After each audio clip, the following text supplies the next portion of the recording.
चला कैरीचं पन्हं आपण करून बघूया, कसं करायचं ते बघूया। कैरीचं पन्हं, उन्हाळ्यासाठी थंडगार कैरीचं पन्हं, शरीराला थंडावा देणारं उन्हाळ्यासाठी आपण आता कसं करायचं ते बघूया। कोणी कैरी साल काढून घालतं, कोणी तसेच टाकतं, तर मी साली सगळं टाकणार आहे याच्यामध्ये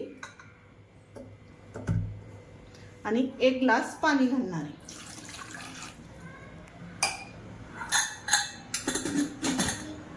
आता याला 3 शिट्ट्या काढून घेणार आहे याच्या।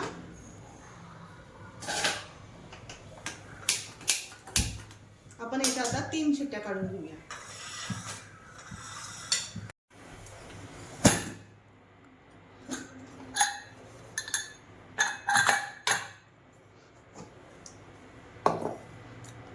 कैरी चांगली शिजलेली आहे, आपण आता याची साल काढून घेऊया।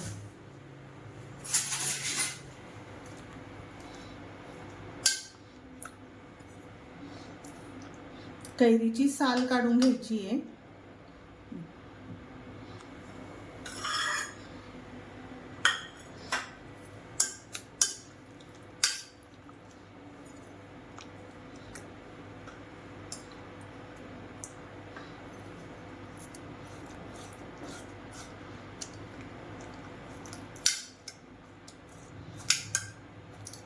हे कैरीचं सगळं काढून घ्यायचं। हे थोडंसं गरम आहे जरा। हे सालीचं हे असं चमच्याने काढून घ्यायचंय। हे थोडंसं जे उरलंय ते काढायचं। याचं खूप जास्त काढायचं नाही, नाहीतर कडवटपणा येतो याला। थोडंसं अगदी वरच्यावर काढायचं याचं। आणि पण ह्याला तोतापुरीच कैरी वापरायची। तोतापुरी कैरीने काय होतं, जास्त आंबट नसते आणि गूळ साखर काय घालाल तुम्ही ते कमी लागतं। जास्त आंबट कैरी घेतली तर जास्त गूळ साखर घालावी लागते।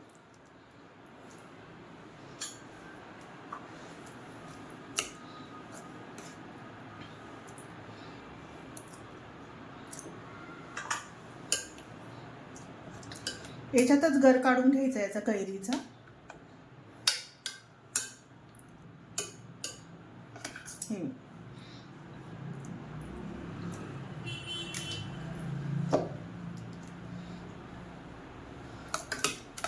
आता हा गर चांगला आपला निघालेला आहे, चांगला शिजून पण झालाय।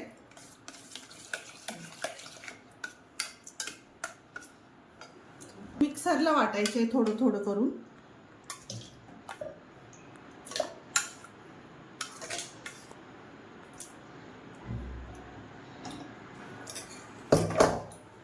याच्यात थोडंसं अगदी थोडंसं चवीपुरतं मीठ घालायचं आहे।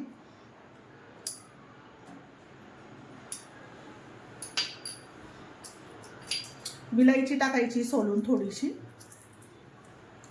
याच्यातच सोलून टाकायची विलायची।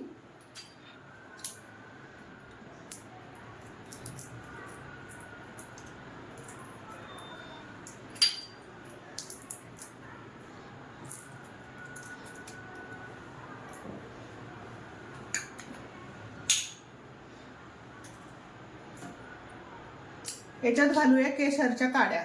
रंग छान येतो केशरनी, म्हणून केशरच्या काड्या घालणार आहे। गूळ घालती 1 वाटी। तुम्हाला साखर पाहिजे नसेल तर साखर सुद्धा घालू शकता।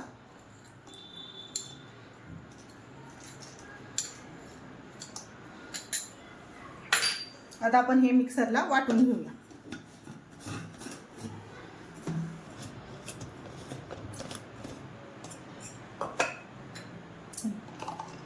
असं चांगलं घट्ट झालंय हे, आणि याला गुळामुळं आणि केशरमुळं रंगही छान आलाय। आता आपण हे बरणीत ओतून घेऊया।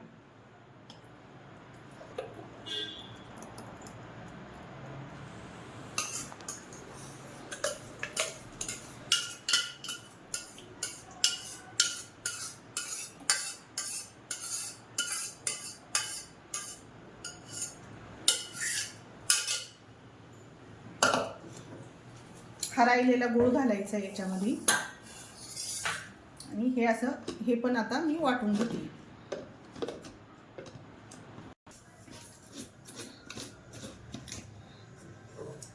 हे वाटलेलं सुद्धा याच्यात मिक्स करायचे असं.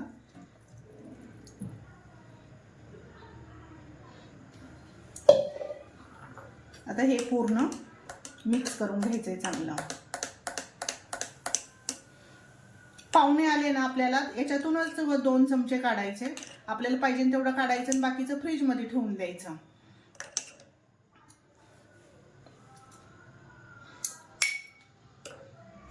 आपल्याला जितकं आंबट गोड पाहिजे तितकं घ्यायचं. फ्रीज मध्ये हे 8 दिवस टिकू शकतं हे चांगलं.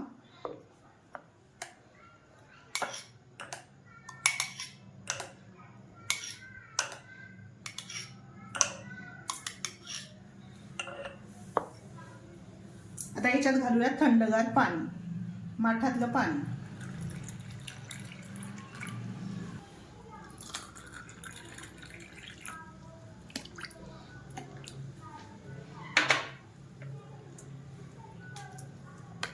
चांगलं मिक्स करून घ्यायचं हे.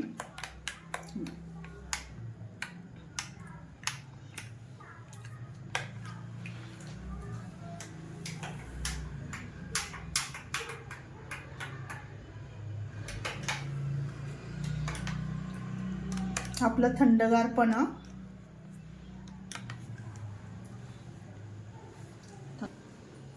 याच्यात 2-3 काड्या केशरच्या घालूया.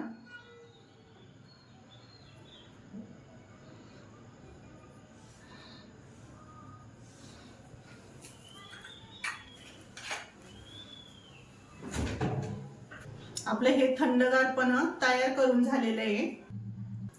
थंडगार कैरीचं पण आपलं करून तयार झालेलं आहे उन्हाळ्यासाठी.